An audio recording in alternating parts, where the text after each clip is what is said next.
ចាសសូមគោរពប្រិយមិត្តទូទស្សនិកជនសូមស្វាគមន៍មកកាន់វគ្គព័ត៌មានសេដ្ឋកិច្ចជាតិនិងអន្តរជាតិដែលព័ត៌មានសេដ្ឋកិច្ចជាតិជាដំបូងនៅក្នុងថ្ងៃនេះតេតិនទៅនឹងសេដ្ឋកិច្ចរបស់ប្រទេសកម្ពុជាត្រូវបានព្យាករណ៍សារជាថ្មីថានឹងមានកំណើនប្រមាណជា7.6%នៅក្នុងឆ្នាំ2013នេះមន្ត្រីរដ្ឋាភិបាលកម្ពុជាបានព្យាករណ៍សារជាថ្មីថាសេដ្ឋកិច្ចរបស់កម្ពុជានឹងកើនឡើងដល់7.6%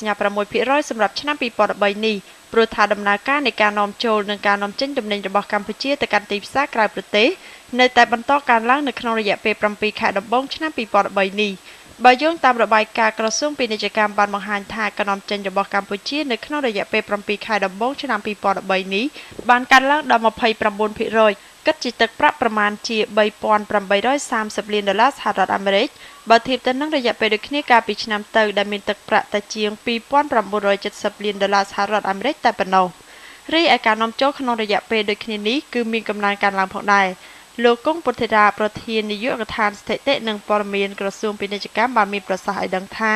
ភាពល្អប្រសើរនៃសេដ្ឋកិច្ចកម្ពុជានិងការងើបឡើងវិញនៃសេដ្ឋកិច្ចដៃគូពាណិជ្ជកម្មនាំចេញសំខាន់ៗដូចជាសហរដ្ឋអាមេរិកនិងអឺរ៉ុបដែលនឹងជំរុញឲ្យកំណើនទំហំពាណិជ្ជកម្មរបស់ប្រទេសកម្ពុជា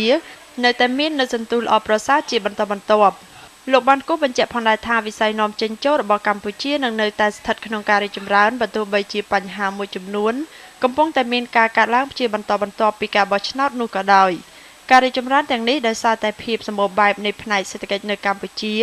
និងលំហូរទុននៃអ្នកវិនិយោគថ្មីដែលនឹងជួយជំរុញឲ្យមានកំណើនកើនឡើងនៃសេដ្ឋកិច្ចរបស់កម្ពុជា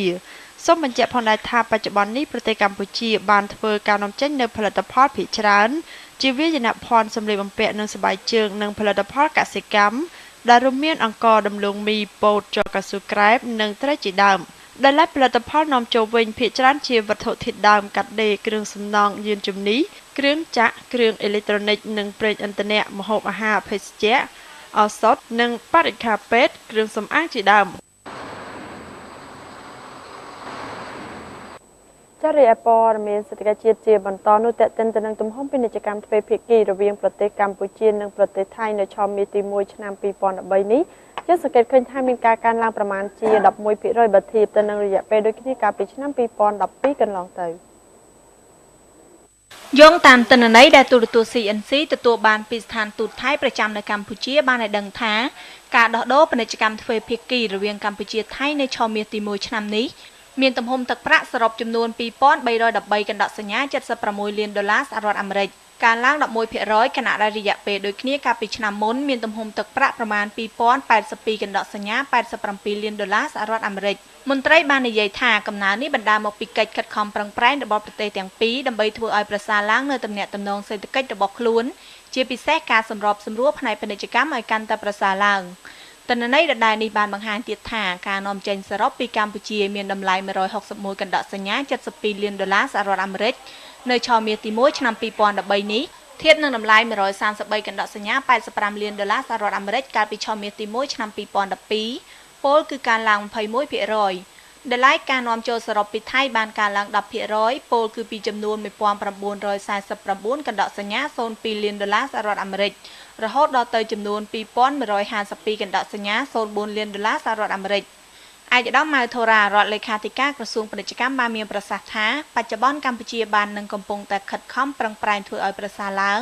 នៅទំនាក់ទំនងកិច្ចសហប្រតិបត្តិការសេដ្ឋកិច្ចនិងពាណិជ្ជកម្មជាមួយប្រទេសជិតខាងក៏ដូចជាក្នុងតំបន់និងពិភពលោកដើម្បីពង្រីកទីផ្សារនាំចេញឯកឧត្តមបញ្ជាក់ថាគោលនយោបាយរបស់យើងគឺធ្វើពីបដកម្មនាំចេញហើយយើងក៏កំពុងជំរុញឲ្យអ្នកវិនិយោគខិតខំធ្វើការកែច្នៃផលិតផលសម្រាប់នាំចេញនិងសិក្សាពីតម្រូវការទីផ្សាររបស់គេដូចជាថៃវៀតណាមកូរ៉េជប៉ុននិងទីផ្សារប្រទេសដទៃទៀតឯកឧត្តមបន្តថាការនាំចេញរបស់កម្ពុជាទៅកាន់ប្រទេសជិតខាងដូចជាប្រទេសថៃនិងវៀតណាម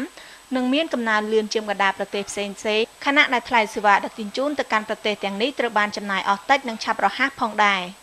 កម្ពុជាគឺជាដៃគូពាណិជ្ជកម្មធំបំផុតទី8របស់ថៃនៅក្នុងតំបន់អាស៊ានផលិតផលនាំចេញរបស់កម្ពុជាទៅថៃភាគច្រើនជាផលិតផលកសិកម្មរួមមានអង្ករពោតដំឡូងមីសណ្តែកត្រីខោជជុះនិងអេតចាយខណៈដែលផលិតផលដែលកម្ពុជានាំចូលពីថៃមកវិញភាគច្រើនគឺប្រេងទំនិញកែច្នៃស៊ីម៉ង់ផលិតផលភេសជ្ជៈនិងម្ហូបអាហារសម្ភារៈសំណង់បន្លែផ្លែឈើនិងគ្រឿងសម្អាងគ គួរបញ្ជាក់ថាពាណិជ្ជកម្មទ្វេភាគីរវាងកម្ពុជាថៃកាលពីឆ្នាំ2012កន្លងទៅនេះមានទំហំទឹកប្រាក់សរុបចំនួន4027កណ្ដកសញ្ញា73លានដុល្លារសហរដ្ឋអាមេរិកក្នុងនោះការនាំចេញរបស់កម្ពុជាទៅថៃមានទំហំទឹកប្រាក់ចំនួន249កណ្ដកសញ្ញា52លានដុល្លារសហរដ្ឋអាមេរិកនិងការនាំចេញរបស់ថៃមកកម្ពុជាវិញមានទំហំទឹកប្រាក់ចំនួន3778កណ្ដកសញ្ញា21លានដុល្លារសហរដ្ឋអាមេរិក